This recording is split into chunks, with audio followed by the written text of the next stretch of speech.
오늘 말씀은 우리가 잘 아는 그 목자들이 처음 예수님 탄생의 소식을 천사로부터 듣고 천군 천사들이 찬송한 내용을 기록하고 있는 본문입니다. 지극히 높은 곳에서는 하나님께 영광이요 땅에서는 기뻐하심을 입은 사람들 중에 평화로다.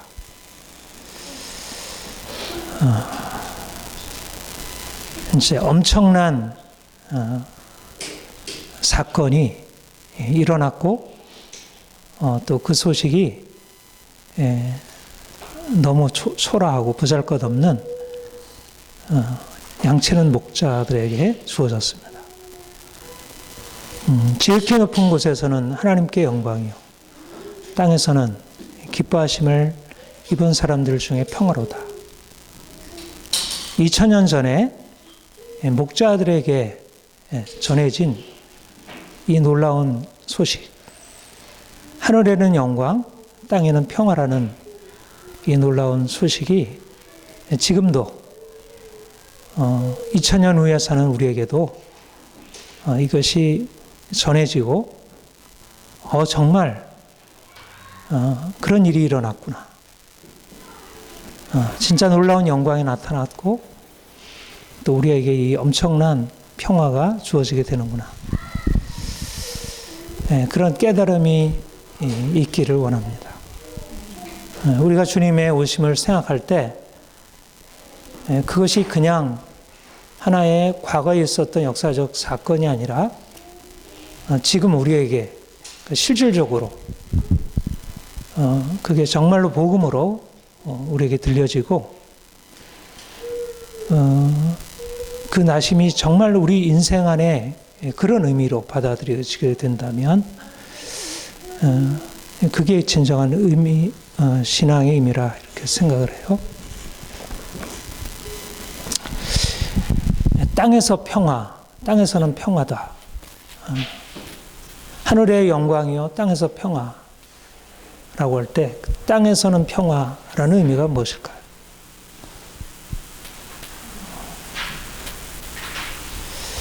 땅에서 평화라고 할 때 이 땅에서 사는 사람들이 함께 평화를 누리게 되었다. 예수님이 이 땅에 나심으로 인해서 사람들 안에 놀라운 평화가 주어지게 된다 하는 말이죠.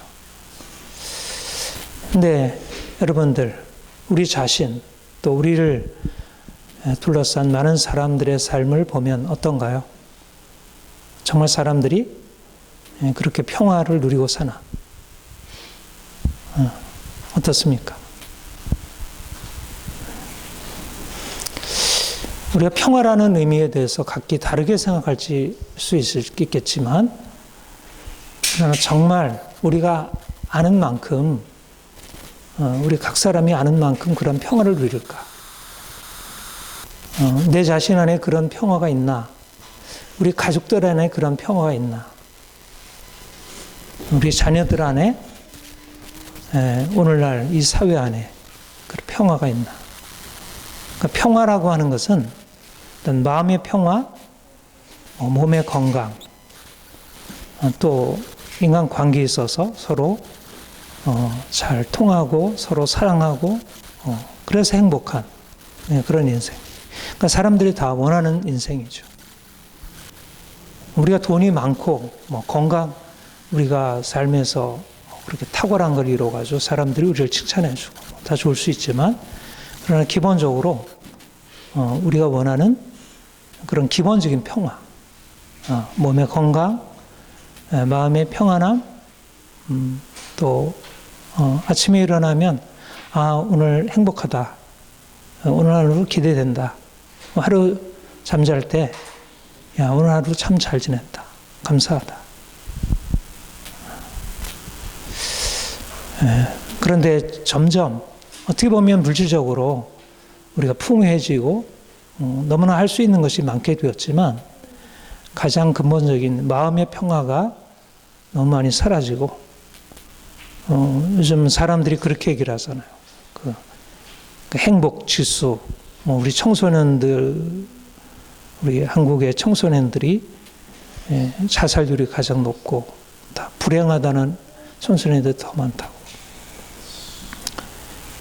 평화가 사라지는 세상. 2000년 전에도 그때는 어땠을까요? 그때는 오늘날과 같은 의미에서의 그런 평화 없는 모습은 아니었으리라 생각해요. 그때는 가난, 굶주림, 병, 전쟁 이런 것들이 평화를 깨뜨리는 요소였죠. 근데 그런 것들은 정복이 됐어요. 우리 과학기술이 발달되어서. 그러나 또 다른 방식으로 인생의 평화가 사라지게 됨을 보게 되는 것입니다. 왜 그럴까? 사람들은 다 평화를 원하고 평화가 없는 이유를 이러저러하게 연구하고 조사해서 평화를 원하지만 왜 그럴까? 성경에서 우리에게 말씀하는 것은 스스로 살고 있기 때문에, 하나님을 떠나서 인생이 자기 스스로 살고 있기 때문에 평화를 잃은 것이다. 그렇게 말씀하고 있습니다.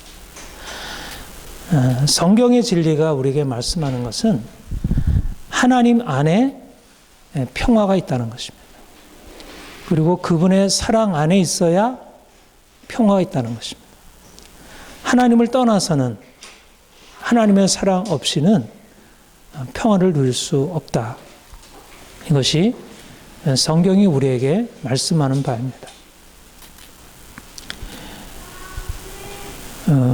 인생을 불행하게 하고 인생을 고통스럽게 한 원인은 하나님을 떠난 것에 있습니다. 자기 스스로 행하려고 함으로 인생이 그것을 통해서 평화를 얻을 수 있다고 생각하고, 그것을 통해서 내 인생에 행복하리라고 생각하고 그것을 향해서 나갔지만, 그러나 하나님을 떠남으로 인하여 인생이 평화를 잃게 되었다. 요즘 사람들이 생각하는 인생의 방향이 무엇일까? 저는 이 시대에 대해서 여러 가지로 생각하고 실험하면서 오늘날 사람들이 가지고 있는 가장 보편적이고 점점 강화되는 생각은, 인생은 내가 선택하는 거야. 우리 청소년들 그런 생각이 아주 강하죠. 우리 청년들, 인생은 내가 결정하는 거야. 부모도 아니고 선생도 아니고 국가도 아니고 누가 아니고 내가 결정하는 거예요. 말하자면 내 스스로 인생을 결정한다는 것이 인생의 기본적인 방향이 되었습니다. 굉장히 긍정적인 의미를 가지고 있는 생각이라 생각합니다. 우리가 누구 아래에 있다는 것은 결코 행복할 수 없고 평화로울 수 없는 일입니다.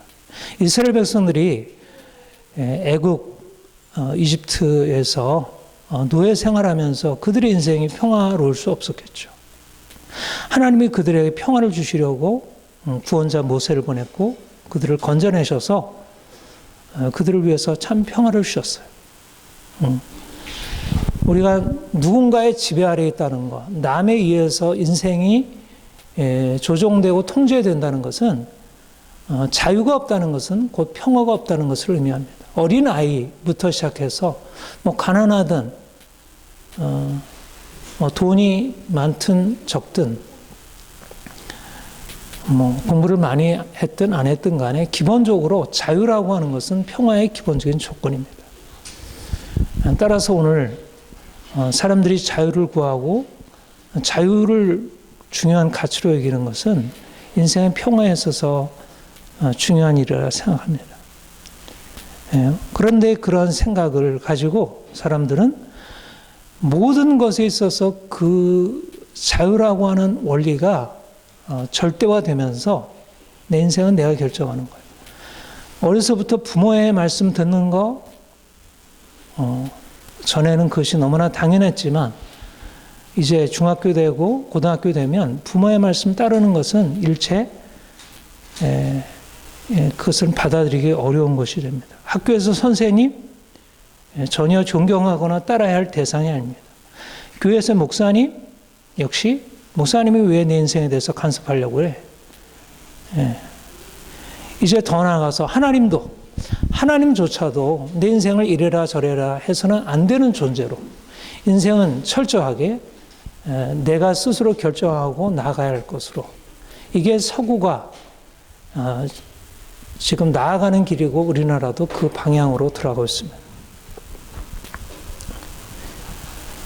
그런데 그렇게 자유롭게 되어서 인생이 평화롭게 되고 가정이 평화롭게 되고 사회가 평화롭게 되었나요? 물론 어떤 면에서 보면 과거의 그런 억압적인 그 왕들의 통치 아래 있을 때보다 분명히 좋아진 것도 있고 우리가 자유로운 민주국가에 사는 것을 우리가 좋아하는 것은 당연합니다. 그러나 하나님을 떠나서 인간의 자유가 모든 것을 결정할 수 있다는 생각이야말로 가장 근본적으로 이 시대를 병들게 하고 하나님이 주시는 평화에서 떠나 인간을 고통과 죽음으로 이끌어가는 가장 중요한 원인이라는 사실입니다. 뱀이 와서 속삭인 것이 바로 이 자유입니다. 내가 인생을 스스로 결정해야 돼.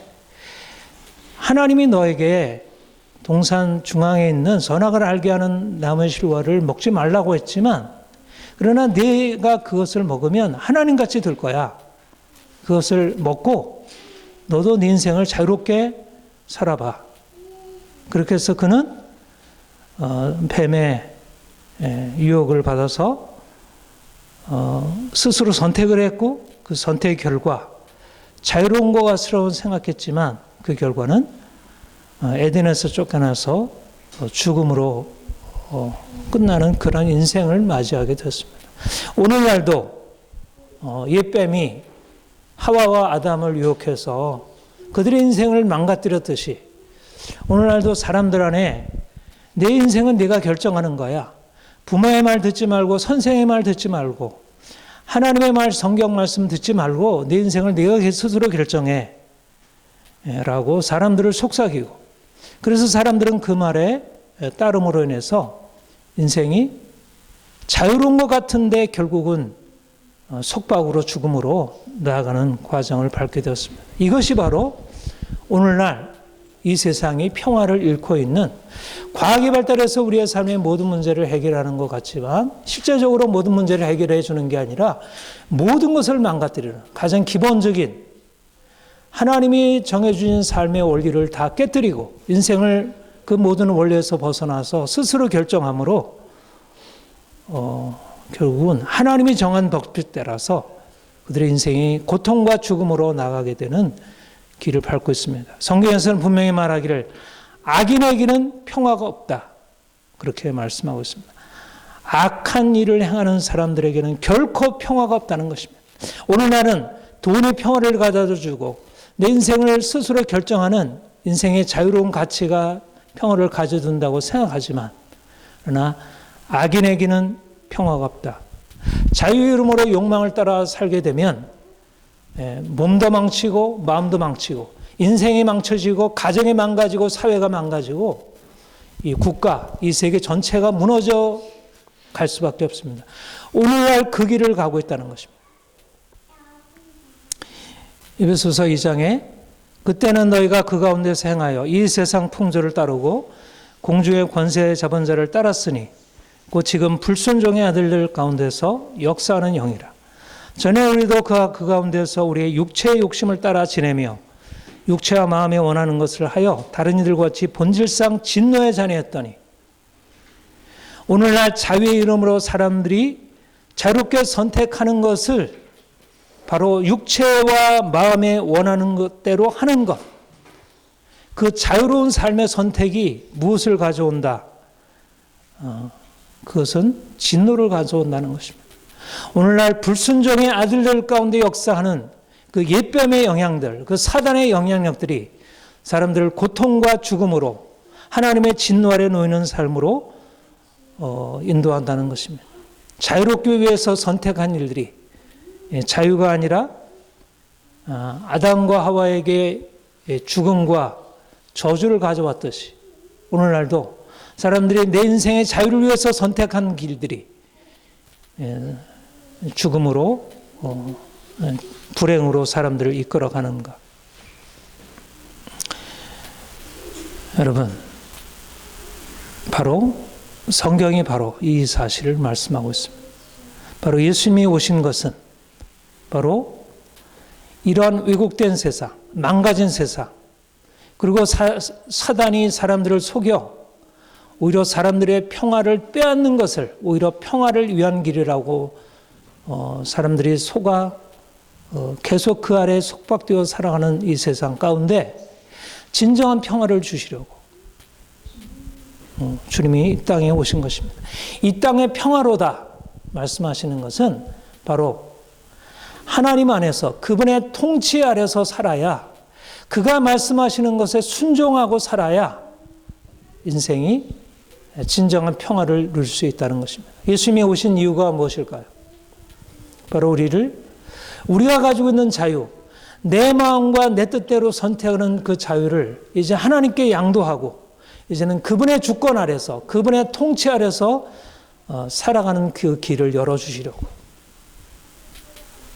우리가 평화롭기 위해서 무엇이 필요할까요? 돈이 필요할까요? 과학 지식이 필요할까요? 좋은 정치가 필요할까요? 유능한 경제 시스템이 필요할까요? 그 모든 것 앞서 하나님이 우리의 삶을 통치하지 않는다면, 하나님과의 평화가 없다면 그 모든 것은 다 무익하다는 것입니다. 하나님과의 평화가 모든 평화의 근원이고, 그분이 아니라면 우리에게 평화를 주실 수 어떤 분도 없다. 그분이 그리스도께서 이 땅에 오셔서 평화 깨어진, 불순종으로 죄로 인해서 평화 깨어진 이 땅 가운데 이제 우리를 위하여 그분이 십자가에 죽으시고 우리의 모든 죽음을 그가 담당하시고 그가 죽으심으로, 그가 채찍에 맞으심으로 우리가 나음을 얻고 그가 징계를 받으심으로 평화를 얻게 되는, 바로 그 십자가 아래서 그 평화의 새로운 길이 열린 것입니다. 큰 기쁨의 좋은 소식을 전하노라. 다윗의 동리에 구주가 나셨으니 곧 그리스도 주시니라. 그가 우리를 위하여 십자가에 죽으셔서 그를 믿는 자마다 하나님과 평화를 누리게 될 수 있도록, 그래서 인생의 고통과 불행에서 벗어날 수 있는 길을 주께서 열어놓으셨다는 것입니다. 그러므로 우리가 믿음으로 말미암아 의롭다 하심을 받았으니 우리 주 예수 그리스도로 말미암아 하나님과 더불어 화평을 누리자. 놀라운 것은 우리도 아담과 같이 그렇게 불순종의 삶을 살았고, 그래서 우리가 우리의 삶 가운데 평화를 잃어버리게 되었습니다. 마음에 평화가 없었고 삶이 저주가 가득했습니다. 인생이 얼마나 문제투성이고 고치려 해도 고치려 할 수 없는 그런 문제 아래 살았습니다. 우리가 주님께 나아가 우리의 죄를 고백하고 그가 우리의 구원자이시고 그분의 십자가가 우리의 평화의 근원이심을 인정하고 그분께 나갔을 때 그가 우리를 살리셨고 우리를 이제 죽음에서 생명으로 건지시고 우리를 고통에서 자유케 하셨습니다. 모든 평화는 하나님과의 평화에서 시작이 됩니다. 하나님과의 평화는 우리가 이제까지 내 인생을 내가 결정하고 살겠다고 하는 잘못된 자유의 주장, 그것을 내려놓고 내가 그렇게 살았던 삶이 하나님을 거스려 불순종한 반역의 삶이었음을 주님께 인정하고 주의 주권 아래 살기로 선택하는 것입니다. 믿음이란 무엇입니까? 믿음이란 바로 내가 아무것도 아니고 하나님이 나의 삶의 전부라고 하는, 당신이 아니라면 내 삶에 어떠한 평화도 없고 어떠한 자유도 없고 어떠한 행복도 없음을 인정하는, 주님, 나는 양입니다. 당신은 나의 목자입니다. 내가 당신의 인도하심 따라서 살지 않으면 내 삶은 결코 자유로울 수 없습니다. 이것이 바로 평화롭게 사는 길입니다. 우리가 이제까지 하나님 없이 스스로 행했던 것, 그로 인해서 우리의 삶이 하나님과 불화하게 되었고 삶이 망가지게 되었습니다. 어떻게 해야 될까요? 우리가 회개하고 돌이키는 것입니다. 우리의 지난 삶, 내가 내 욕망대로 내 원하는 대로 살았던 이전의 삶을 이제 돌이켜 하나님의 주권 앞에 나 자신을 내려놓는 것입니다. 악인은 그 길을, 불의한 자는 그 생각을 버리고 여호와께로 돌아오라. 그리하면 그가 긍휼히 여기시리라. 우리 하나님께로 돌아오라. 그가 너그럽게 용서하시리라. 이것이 바로 우리 안에 평화가 회복되는 일입니다. 하나님이 나의 구원자이심을 알고 내가 하나님께 불순종함으로 인생이 이렇게 저주 아래 놓이게 됐고 고통스럽게 되었음을 내가 인정하고 하나님께 손들고 나아가는 것입니다. 하나님, 내가 지난 인생을 회개하며 내가 하나님 떠나서 행했던 내 욕심대로 내 욕망대로 살았던 내 인생을 주님께 회개합니다.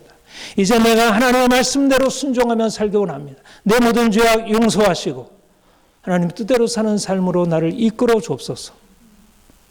이것이 바로 주님이 우리에게 오셔서 가르쳐 주신 놀라운 평화의 소식입니다. 주 예수 그리스도 안에 평화가 있다는 것. 그분이 우리를 구원하셔야, 우리를 절망과 고통에서 그분이 우리를 구원하셔야 진정한 평화가 있다는 것을 주께서 이 땅에 오셔서 우리에게 전해주셨습니다. 하늘에는 하나님께 영광이요 땅에서는 기뻐하심을 입은 사람들 중에 평화라고 하는 것은 바로 그가 우리의 구원자이심을 받아들이고 그분을 기뻐하고 그분 안에서 내 인생을 그분께 양도하기로 한 사람들, 그분들 가운데 평화가 있다는 것입니다. 내 인생을 고집하고 내 뜻대로 살아가는 사람들에게는 하나님의 평화가 결코 있을 수 없습니다. 좋은 소식을 전하며 평화의 소식을 공포하며 복된 소식을 가져오며 구원을 공포하며 시온을 향하여 이르기를 내 하나님의 통치하시는 자의 나의 발이 어찌 그리 아름다워. 우리 하나님이 통치하신다. 우리 주님이 통치하신다. 이제는 내가 통치하는 것이 아니라 내 인생은 내 것이 아니라 내 인생은 세상의 어떤 통치자의 것이 아니라 하나님이 나를 다스리시고 그분이 나를 다스리는 것 안에 내 인생이 있습니다. 예수님이 평화의 왕으로 이 땅에 오셨습니다. 우리가 그분의 통치 아래 살아가는 것. 이제 내 뜻대로 내 생각대로 사는 삶을 버리고 이제 하나님의 뜻대로 순종하며 왕 되신 그분이 인생을 다스리시도록 내 인생을 온전히 그분께 맡겨드릴 때 그분이 주시는 진정한 평화를 경험할 수 있다는 것입니다. 오늘날 사람들은 하나님 없이도 평화가 가능하다고 생각합니다. 그래서 오늘날도 이 사단의 영향력으로 많은 사람들이 불순종의 삶을 살고 있고 육체와 마음에 원하는 것을 향하여 진노 아래 있습니다. 요즘에 사람들의 삶을 보면 너무나 안타깝습니다. 가정들이 깨어지고 아이들은 고통을 당하고 청소년은 망가지고 있고 사회는 분열로 치닫고 있고 이 세상이 어떻게 평화로울 수 있을까? 오늘날 누가 평화를 가져다 줄 수 있겠어요? 정치인들이 평화를 가져다 줄 수 있을까요? 예? 좋은 법을 만들어서 평화를 가져올 수 있을까? 학생들에게 이러저러한 교육 시스템을 바꾸면 평화가 있을까? 이러저러한 상담, 심리를 통해 심리 상담을 통해서 가정에 평화가 올까? 예수를 떠나서 그 구원자 2000년 전에 우리를 위하여 오셨고 우리를 위하여 죽으셨고 다시 사셨고 우리에게 진정한 평화 되신 그분을 떠나서 어떻게 평화가 있을 수 있겠어요? 누가 이 깨어진 평화를 회복할 수 있겠어요? 그리스도 외에 진정으로 그리스도 안에서 평화를 경험한 자들을 위해 2000년 전에 천사들이 평화의 소식을 전한 같이 우리도 나아가 예수님이 평화이십니다. 그분 안에 진정한 평화가 있습니다. 그분을 떠나서는 어떤 평화도 없습니다. 돈도 아니고 지식도 아니고 인간관계도 아니고 정치도 아니고 법도 아닙니다. 예수 그리스도 그분이 우리의 평화입니다. 주님이 우리를 그분 하나님과 평화를 누리게 하고 우리 안에 평화를 주신 목적은 이제 우리가 평화의 사자들, 평화를 만드는 자들, 세상과 하나님을 화목케 하는 자들을 삼으시려고 우리에게 이것을 주신 것입니다. 하나님이 우리에게 주신 이 놀라운 평화의 은총은 다른 사람들을 섬기라고 하는 사명이기도 합니다. 모든 것이 하나님께로부터 났으며 그가 그리스도로 말미암아 우리를 자기와 화목하게 하시고 또 우리에게 화목하게 하는 직분을 주셨으니 곧 하나님이 그리스도 예수 안에 계시사 세상을 자기와 화목하게 하시며 그들의 죄를 그들에게 돌리지 아니하시고 화목하게 하는 말씀을 우리에게 부탁하셨느니라. 화목하게 하는 직분을 우리에게 주셨고 화목하게 하는 말씀을 우리에게 주셨습니다. 부탁하셨습니다. 세상에 하나님을 떠나 고통과 절망과 불행 가운데 살아가고 있습니다. 누가 저들을 위하여 진정한 평화를 가져다 줄 수 있을까? 예수 그리스도 그분 안에 있는 평화를 경험한 사람들, 예수 그리스도 안에서 하나님과 평화를 누리고 진정으로 내 마음의 평화를 누리고 가족 간의 평화를 누리고 사람들과 평화를 누릴 수 있는 그런 사람들, 바로 저와 여러분이 주님께 이러한 놀라운 사명을 받은 것입니다. 우리 안에 주님의 평화가 더 넘쳐나기를 원합니다. 우리가 좀 더 주님께 온전히 순종함으로 그분이 주시는 진정한 평화를 누리길 원합니다. 우리의 삶을 통해서 우리의 가정으로, 우리의 직장으로, 이 사회로, 교육과 정치 현장 안으로 우리 이웃들에게 이 평화가 흘러가기를 원합니다. 주님께서 주신 이 귀한 은혜를 힘입고 더 주님께 귀한 사명, 받은 사명 감당하는 저와 여러분 되기를 바랍니다. 기도하겠습니다. 하나님 아버지 감사합니다.